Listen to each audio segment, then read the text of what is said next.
Okay, guys. So when I told him that, he's like, "No, I'll spend a little bit more time with you. I'll take a little bit more time. I'll make sure you got it." And I said, "You know what? I agree, but I disagree. I'm gonna go on this trading journey alone." So I pretty much stopped following him, and I just went at it alone. And remind you guys, I had plenty of money saved up, so my lifestyle didn't really change. I wasn't really stressed for money. I was just trying to find a trading style to fit me at the time, and I knew that that style didn't fit me. So from, I don't know, it was like April, Mayish of 2009. It was just up and down, struggle, do good, and then got to a point where I was doing okay. I was doing pretty good. I found the style kind of like me. It was grab from here and grab from there, and I was doing pretty good. And then, but it just wasn't consistent. Like when I was training with my first mentor, it just never was that consistent. So what? I said, wow, what can I do? So she was my girlfriend at the time. She's my fiance now. Um, I said, you know what? I think I need to leave. I need to go to New York. I need to trade for a prop firm. So I got up, we planned it. I moved to New York, guys. I moved to New York, and I was trading for, I remember I interviewed for this prop firm, and this was a typical prop firm of the time, 2009, 2010-ish, that, you put a deposit down, and you did just give you buying power, really no training or anything like that. But I had a decent track record where I had some trading profits, and it was decent. So I actually talked my way into like having him not that, he's like, he looked at my trading records and it's like, what, I'm gonna do something for you. You don't have to put the 5 grand down, but what we will do is your first 2,500 you make, we will take it and put it in the account, and we would go from there. So your first $2,500 you make, this was trading stocks. Remember, I came from the ES at first. So he said their first, this is 2010 beginning. That's when I moved to New York. And he says to me, we're going to take that 25 and put it aside. So this is where I feel like my trading really started to get like leaps and bounds better, because what I know now, what I didn't know then, is because they encouraged you, even though I think it was more on commission, because we had to pay our own commission. It was more commission driven, but they encouraged you to trade a lot. And I always think about this. I traded a lot. I got more screen time. I got more turns at bat that you can't make up for time. Screen time is what I call it. Think about it. Most of the people who shoot the best free throws are the people who shoot the most free throws.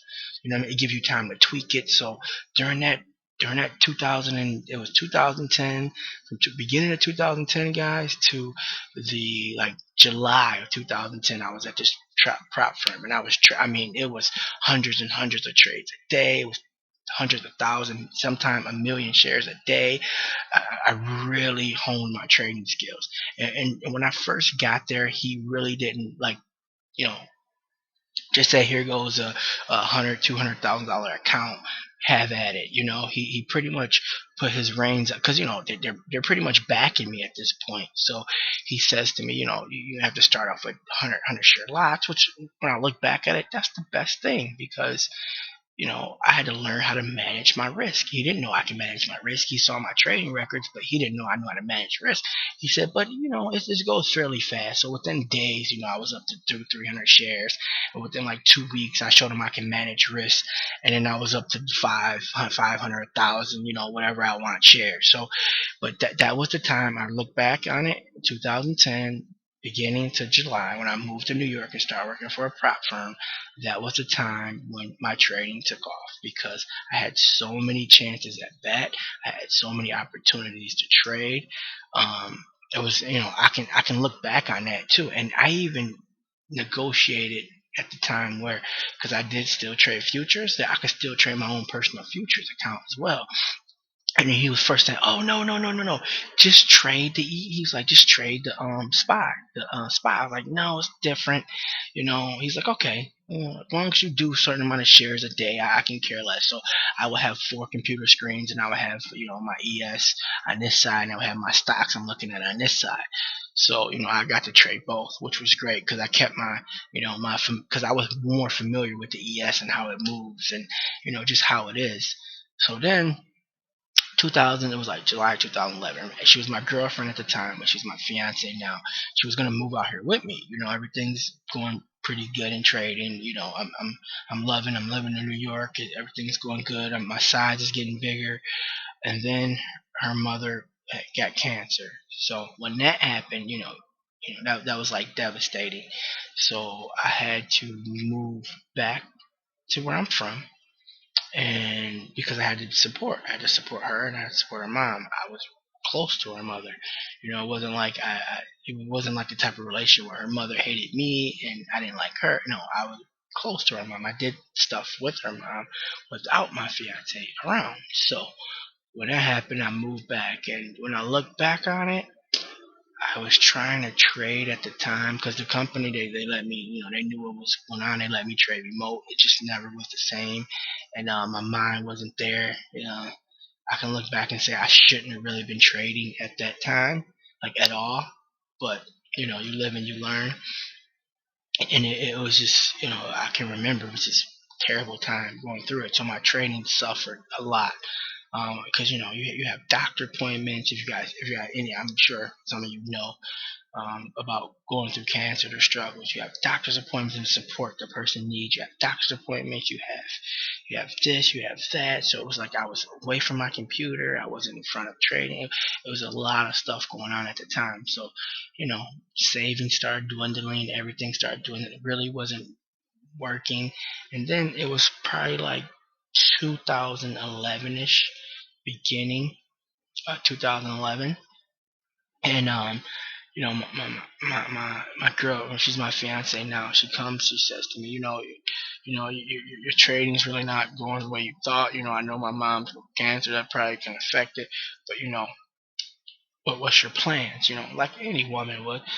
So what I did was I just became a financial advisor at that time so I can stay close to the market. And when I interviewed for this particular company, the branch manager said, "Oh yeah, you're gonna get the trade. You're gonna don't worry about it." Because I when I went to the interview, he looked at my resume, which was I have a really pretty good resume. He looked at my resume, and I know that I trade, and I said, "Yeah, I want to be able to trade." And I went there. He kind of lied because the technology that they have at these big wirehouse firms is not really conducive for intraday trading. If you know what I mean, guys, it's really not conducive to that. But I attempted it, and I still stayed close to the market, and I traded every day there. The commissions were pretty high, and I ended up losing more money trading there, but the salary was great, and I did actually pretty well. I raised um, a few $1 million, and within a year. So I did pretty well there. But 2012ish, like March, Aprilish, in that time, I just wasn't. I just knew this wasn't for me. I had the itch to just sit in front of the computer to trade, and that was my passion, and that's always been my passion since I my friend said he wanted to buy a stock, and I went and looked up you know, trading ideas, and I just knew it. This is my passion. This is what I'm going to do for the rest of my life. So I knew this financial advising thing wasn't going to work. It just was not going to work for me. Even though I'm doing well, he's saying you can stay here. You're doing well. What do we have to do to keep you? I'm like, this is not working. So after that, now I'm in a better mental state. I have pretty decent savings, trading accounts decent, everything's decent. So I started trading 2012, and from 2012, that's when I feel like I just became like super like obsessed, like super um, just focused on becoming like a great trader. Like there was nothing stopping me. There was sacrifice. I'm not going here. I'm not going out with my friends. It was 20. It was 24/7. I was eat, sleep, shit trading every single day, all day, guys. And this is where I feel like I took off. I took off far as like the hunger and the mental part of trading kicked in. Again, guys, I'm on Bandicam, so it's a 10-minute limit. I'm gonna do part 3. I'm gonna pick up from where I left off at. So look forward to part 3.